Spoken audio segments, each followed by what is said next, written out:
You know that exact feeling when direct deposit hits? For about 24 hours, you feel like you can finally breathe. You pay your rent, you pay off a decent chunk of your credit card, you buy a week's worth of good groceries, and maybe you treat yourself to one nice dinner out because, hey, you worked hard for it. But then you check your banking app 12 days later and you are right back to holding your breath until the next payday. The absolute worst part? You are probably making 20, maybe even 30% more money than you did 3 years ago, but somehow you don't feel a single dollar richer. My name is Scarlet, and I spend way too much time thinking about wealth accumulation and the psychology of money. If you're someone who feels like you're running on a financial hamster wheel, constantly working harder just to stay in the exact same place, make sure to hit the subscribe button and give this video a thumbs up if this helps you out. Look, society tells us a very specific, very dangerous lie. We're taught that the only reason we aren't getting wealthier is because we simply don't make enough money. The internet screams at you to get a promotion, start a dropshipping side hustle, just grind harder. But here's the thing. I've looked at the data, and according to recent reports from Lending Club, over 50% of Americans earning more than $100,000 a year are living paycheck to paycheck. Read that again. 6 figures, over $100,000 a year, and they are still one unexpected medical bill or transmission repair away from drowning in credit card debt. So making more money isn't the magic cure. What actually is? I've spent years studying how the ultra-wealthy actually operate, both mathematically and psychologically, and I've boiled it down to 6 specific habits that ensure they get richer every single year, regardless of whether the economy is booming or crashing. The first habit is what I like to call the structural bypass, though most people just call it paying yourself first. But the wealthy do this on steroids. Most people get paid, they pay their bills, they buy their lattes and their Amazon Prime packages, and then at the very end of the month, they look at what's left over to save or invest. The problem with this is a little psychological quirk called Parkinson's Law. It dictates that your expenses will always rise to meet your available income. If you have $4,000 sitting in your checking account, you will unconsciously find a way to spend $4,000. You'll suddenly decide you need a new rug, or you'll order Uber Eats 3 times in a week. Here's what most people don't realize.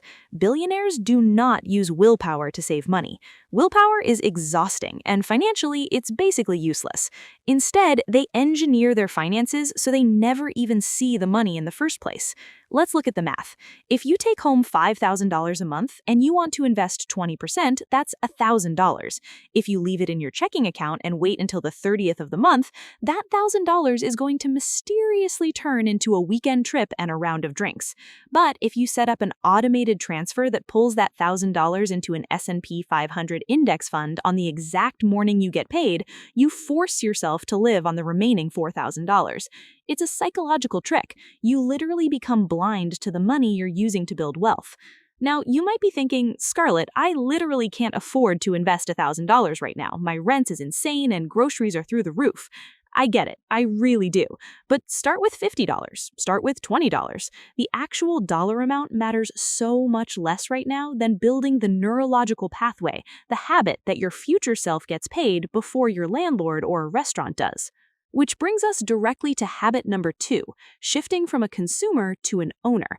When you work a normal job, you are trading your hours for dollars. You have a finite number of hours in the day, which means your income has a hard mathematical ceiling. You can only work so many hours before your body literally collapses. This is where it gets really interesting. The wealthy completely decouple their time from their income. They don't trade time for money. They buy and build systems that print money while they sleep. They buy assets.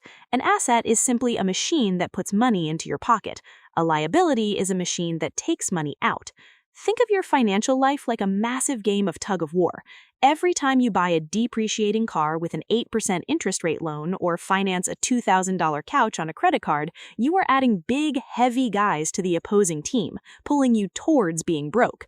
But when you buy a share of an ETF or a piece of real estate or invest in a small business, you're adding someone to your side of the rope. Let's do some clear math. Let's say you take $10,000 and buy a designer watch or a used car. In 5 years, that item is maybe worth $4,000. You literally lost $6,000 just by existing. But if you put that same $10,000 into a broad market index fund, historically returning around 10% a year, in 5 years, thanks to compound interest, you have over $16,000. You made $6,000 for doing absolutely nothing.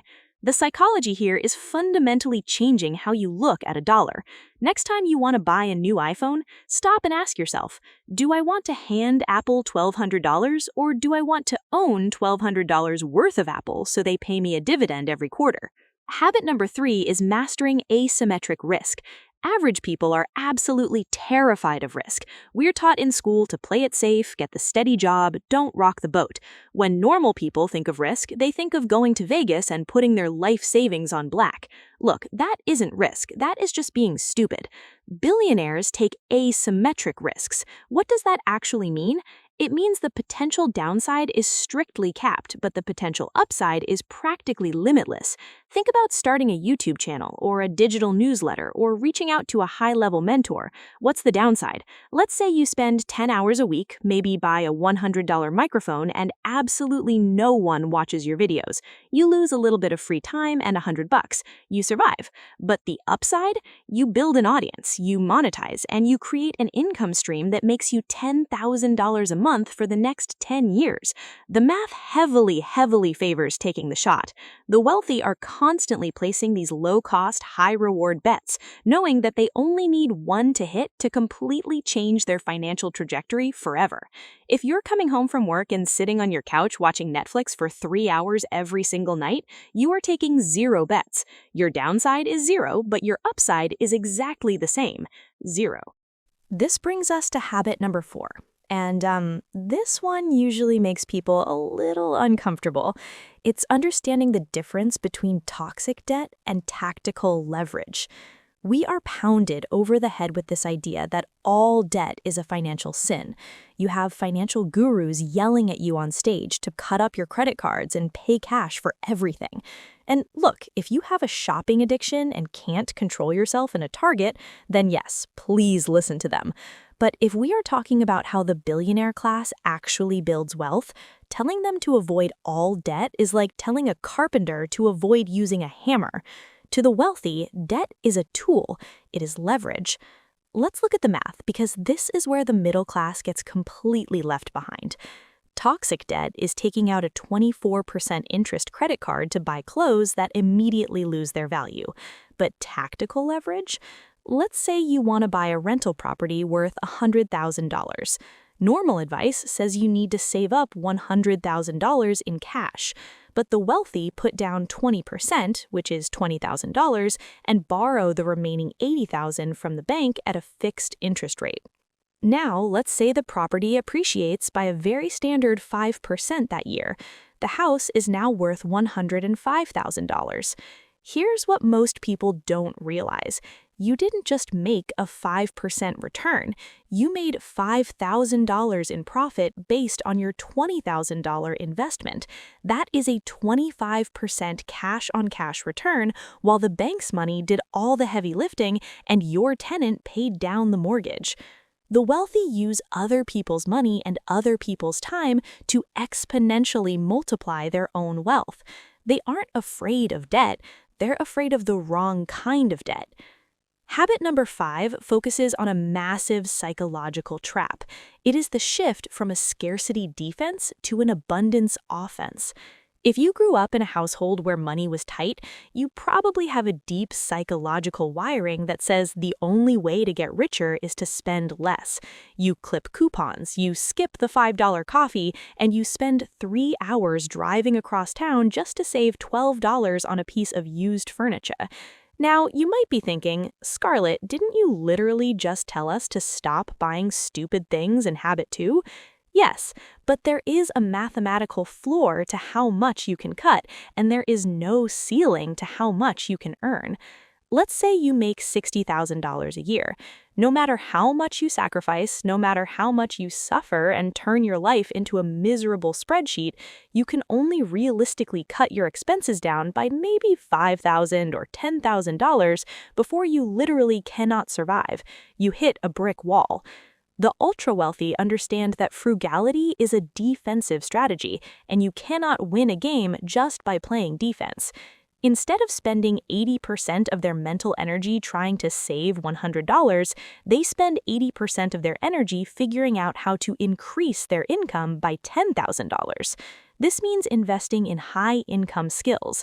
If you spend $500 on a course to learn data analytics, digital marketing, or basic coding, and that skill lands you a new job making $85,000 a year, you just created a permanent $25,000 increase in your annual baseline.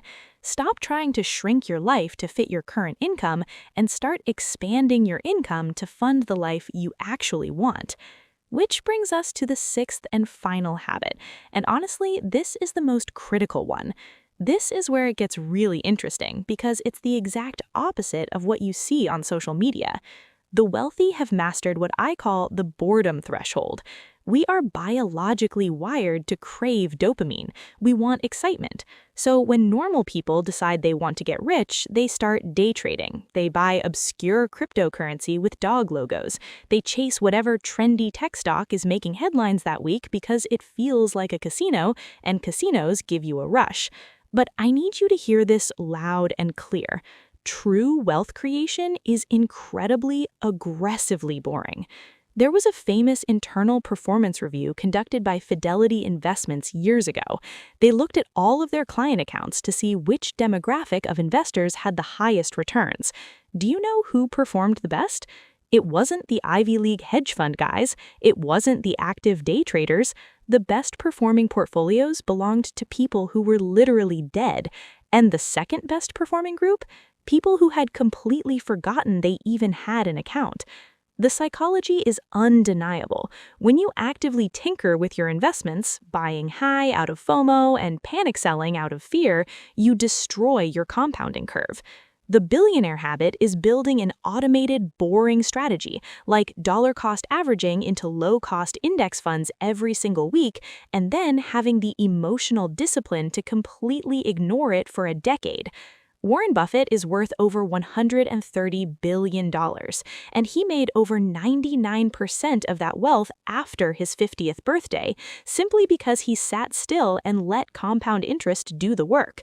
Look, nobody wants to hear that getting rich takes time. It's not sexy. But if you try to take shortcuts, you will end up resetting your progress over and over again, and you'll wake up 10 years from now exactly where you are today. So let's pull this all together. You are not fundamentally broken when it comes to money, and you're not doomed to live paycheck to paycheck just because inflation is high. But you have to stop playing the game by the rules designed to keep you broke. You have to force automation to pay yourself first. You have to start buying assets instead of liabilities. You have to take asymmetric bets with your time. You must learn the difference between toxic and tactical debt. You must shift your focus from cutting pennies to expanding income. And finally, embrace the absolute boredom of long-term compounding. If you take just 2 of these habits and apply them this week, if you set up one automated $50 investment and spend 1 hour researching a new high-income skill, you are already separating yourself from 90% of the population. You have the blueprint now. The math is right in front of you. The only thing left is for you to actually do it.